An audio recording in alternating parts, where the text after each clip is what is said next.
Students of class 11 देखिए, आज हम लोग जो है वेक्टरों से संबंधित कुछ परिभाषाएं यहाँ पर जो है पढ़ेंगे। इससे पहले हमने आपको वेक्टरों से संबंधित दो परिभाषाएं बता दी थी, ठीक है। एक समान वेक्टर, एक विपरीत वेक्टर, ठीक है। तो समान वेक्टर में फिर से बता रहे हैं कि समान वेक्टर में क्या होता है। समान वेक्टर में ये होता है कि यदि दो या दो से अधिक वेक्टर हैं, उनका यदि परिमाण और दिशा दोनों क्या हैं, बराबर हैं, ठीक है, तो वो वेक्टर आपस में क्या होते हैं, समान वेक्टर कहलाते हैं। समझ रहे हैं कि नहीं। समान वेक्टरों में क्या था कि मान लेते हैं कि इसमें दो या दो से ज़्यादा है, एक मान लिया, दो मान लिया, तीन मान लिया, चार मान लिया, ठीक है। ये ए वेक्टर है, ये बी वेक्टर है, ये सी वेक्टर है, ये डी वेक्टर है। चारों जो होंगे वो एक दूसरे के समानांतर होंगे, ठीक। और दिशाओं में, दिशा देखिए एरो जो प्रदर्शित कर रहा है तो ऊपर की ओर, तो दिशा जो होगी इसकी ऊपर की ओर समान है चारों में। और परिमाण का मतलब है कि यहाँ पर उनकी लंबाई भी क्या है, बराबर है। तो इसलिए ये क्या कहलाएंगे, समान वेक्टर, ठीक है। फिर से बता रहे हैं। दूसरी चीज़ विपरीत वेक्टर में क्या होता है। विपरीत वेक्टर में हमने बताया था कि यदि दो वेक्टर, कितने, दो वेक्टर परिमाण में तो समान है, ठीक, परिमाण में क्या है, समान है, लेकिन उसकी दिशा क्या होगी, विपरीत है, तो ये वेक्टर क्या कहलाते हैं, विपरीत वेक्टर। वेक्टरों को हमने बताया था कि तीर के निशान द्वारा प्रदर्शित किया जाता है, बताया था। पिछला वीडियो देखेंगे इससे पहले वाला, उसमें वेक्टरों को बताया था कि तीर के निशान द्वारा जो आगे का सिरा, अग्र सिरा होता है वो हेड कहलाता है, पीछे का जो सिरा होगा वो पश्च सिरा अर्थात टेल कहलाता है, ठीक। वेक्टर जो होगा उसको बाणाग्र द्वारा, हिंदी में बाणाग्र द्वारा लिखा जाता है, इंग्लिश में बोला जाता है एरो, ठीक है, या वेक्टर बोल सकते हैं। अब आते हैं अपने टॉपिक पर, एकांक वेक्टर। देखिए ये बहुत इंपॉर्टेंट डिफिनेशन है एकांक वेक्टर की, ठीक है। यूनिट वेक्टर हमेशा आपको मिलेगा, तो यूनिट वेक्टर में परिभाषा क्या कह सकते हैं। देखिए यूनिट वेक्टर का मतलब होता है, एकांक माने होता है एक, एकांक माने क्या होता है, एक, ठीक है। तो वह वेक्टर जिसका परिमाण एक है एकांक वेक्टर कहलाता है। देखिए केवल एक होगा, ना एक से कम या एक से ज़्यादा, जिसका परिमाण केवल एक होगा वो क्या कहलाता है, एकांक वेक्टर, ठीक है। समझ गए होंगे। दूसरी चीज़ फार्मूले पर आते हैं। देखिए इसमें जो हमने ए कैप इक्वल लिखा है ए वेक्टर अपॉन में ए, ठीक। पहले ये जान लीजिए, हमने यहाँ पर लिखा है कि एक ये बनाया है, ये ऐसे बनाया है, ठीक। इसको बोलते हैं कैप। क्या बोलते हैं, कैप, ठीक है। क्योंकि कक्षा 11 वालों के लिए थोड़ा नया होगा इसीलिए बता रहे हैं कि इसको कैप बोला जाता है। कैप जहाँ पर लगा होगा वो उसके एकांक को प्रदर्शित करता है, समझ गए।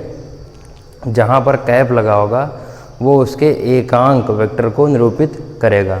तो अगर कोई ए वेक्टर माना गया है, उसका एकांक अगर निकालेंगे तो ए वेक्टर अपॉन में मॉड ऑफ ए वेक्टर, अर्थात हिंदी में अगर लिखना चाहें तो लिखेंगे वेक्टर ए अपॉन में ए वेक्टर का परिमाण, ठीक है। तो हिंदी में ये परिभाषा होती है। ये सूत्र याद रखना, जब अभी न्यूमेरिकल लगवाएंगे तब उसमें यूज होगा, तब आपको समझ में आएगा कि वेक्टर ए दिया है उसका परिमाण। देखिए परिमाण वेक्टरों को कैसे निकालते हैं ये बताएंगे।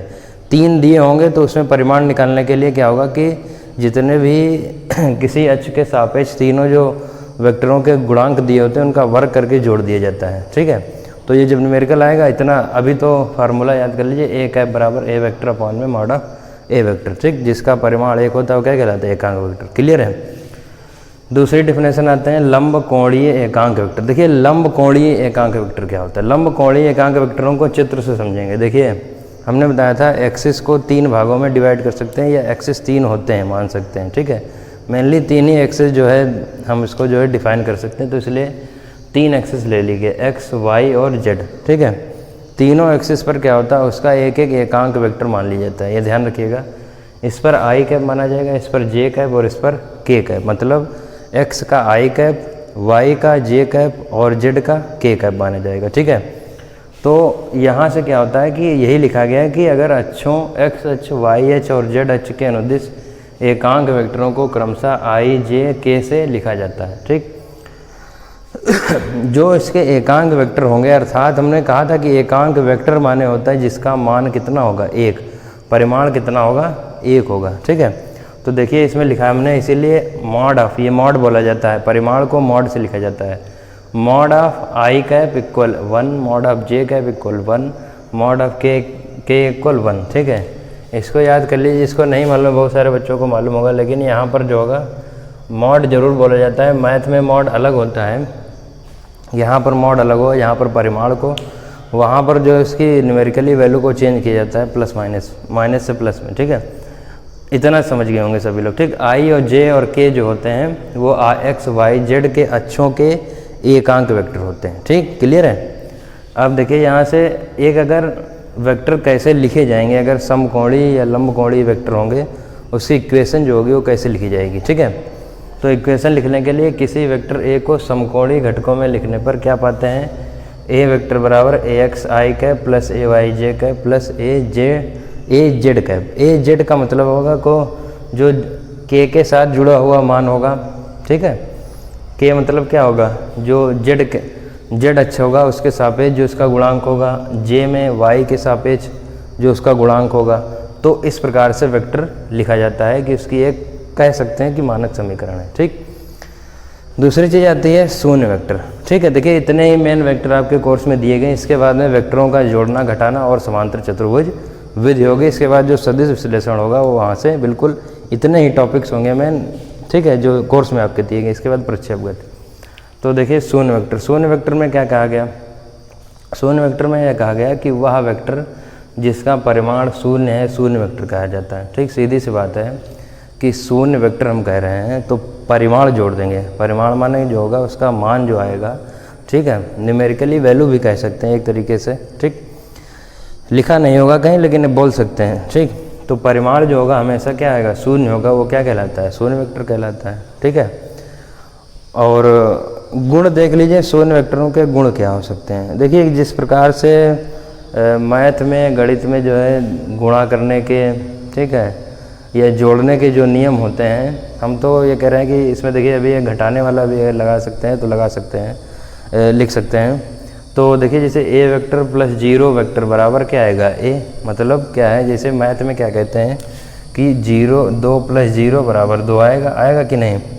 ठीक, एग्जाम्पल के तौर पर बता रहे हैं। इसी प्रकार इसमें भी a + 0 = a वेक्टर। अगर कोई संख्या दी गई है, वेक्टरों की संख्या n, ठीक है, और उसको यदि 0 से गुणा कराया जाए तब भी क्या आएगा, 0 आएगा। समझ रहे कि नहीं। शून्य वेक्टर के जो परिमित संख्या अगर n दी गई है, n × 0 बराबर क्या आएगा, 0। समझ गए। अब देखिए यदि कोई वेक्टर दिया है उसको 0 से गुणा कराएंगे तब भी वो शून्य वेक्टर के रूप में प्राप्त होगा। ठीक है, और जो शून्य वेक्टर को हमेशा जो निरूपित किया जाता है, जो वो 0 वेक्टर ऐसे करके लिखा जाता है। ठीक है, ये जो शून्य वेक्टर होगा उसको 0 वेक्टर से प्रदर्शित करते हैं। ठीक है, इतनी चीज़ आई थिंक सभी को समझ में आई होगी। वाइट बोर्ड पर सारी चीज़ें लिखी हुई हैं। ठीक है, जिसको लिखना है स्क्रीनशॉट ले सकता है, बाद में आप लिख सकते हैं। परिभाषाओं को हमने इसलिए लिख दिया ताकि आपको लिखने में आसानी हो। ठीक है, इससे उतारने में। ठीक है, एक एक चीज़ लिखी है और बुक से भी मैच कर सकते हैं थोड़ा बहुत। ठीक है, बाकी क्या होगा, बाकी के जो वीडियोज़ के लेक्चर होंगे नेक्स्ट वीडियो में, और स्टडी करते रहिए। Thank you.